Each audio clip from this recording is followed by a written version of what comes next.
Isa doon, hindi sila nang tagamit.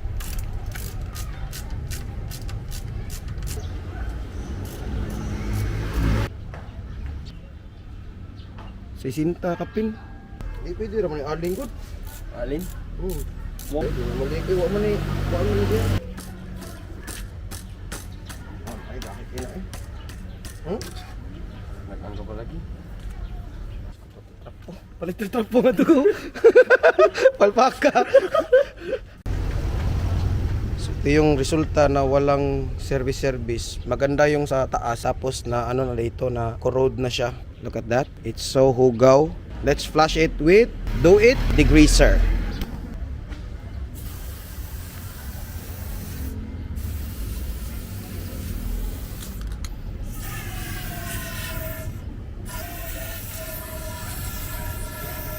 So this is Mountain Peak, and as you can see, if you can take a look at the inside, the bushings are all plastic.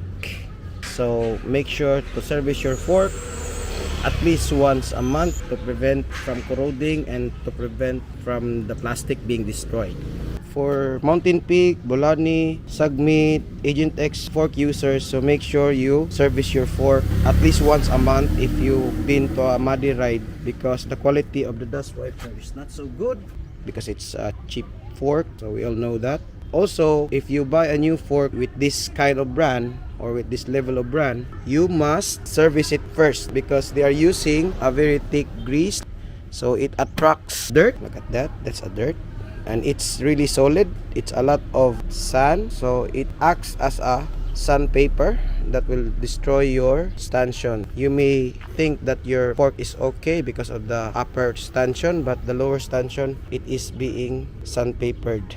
Look at that, there's a lot of dirt here. So we have applied Do It Degreaser to remove this, and let's wait for the rag. So ninagyan natin ng degreaser para matanggal tong mga ganito. Shout out, dayon sa mo Facebook bro. Kan, Gerald Dayar. Gerard Layar, akong cameraman, ya owner sa bike. Gipaay mong cameraman. So para matanggal to, ito yung Do It Degreaser. Tingnan mo. Yan.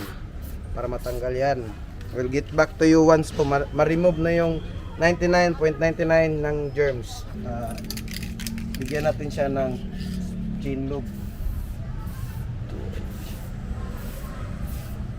Kasi wax to eh. Let it dry panto natin mga 2 weeks. Maklaro na? Wala ka kaya. Okay lang yan, hindi maklaro. Namay kauban Tagalog si Michael Justin Kuluma. Yan na siya sa mong group chat. Mana siya, idol, anong saya nito?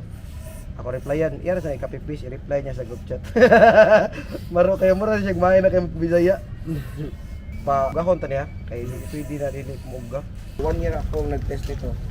At hindi ito makakasira ng oil seal or dust wiper kasi wax ito eh. I-make sure lang na dry agad siya kasi pag hindi na dry, mag-attract ng mga alikabok at mga motor na masapa.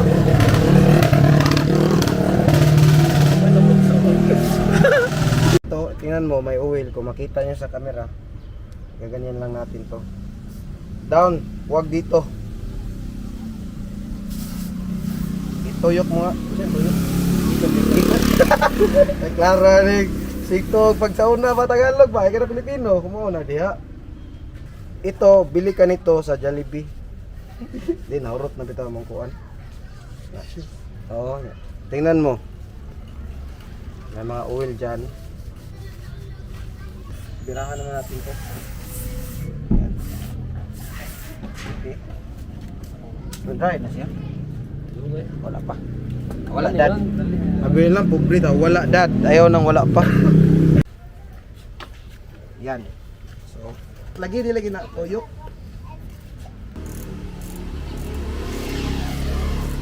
Pankay. Yan. Hindi pwede shikay. Kasi kailangan safe to eh. Naka-lock to. Allah. Uy, purple! Asa man ka? Ano ka ba na?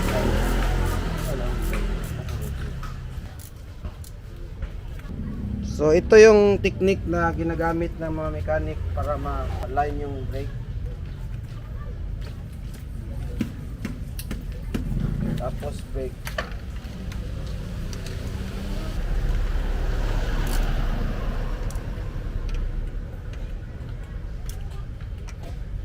Huwag niyong bitawan ang brake. Katulad ng mga relasyon niyo. What?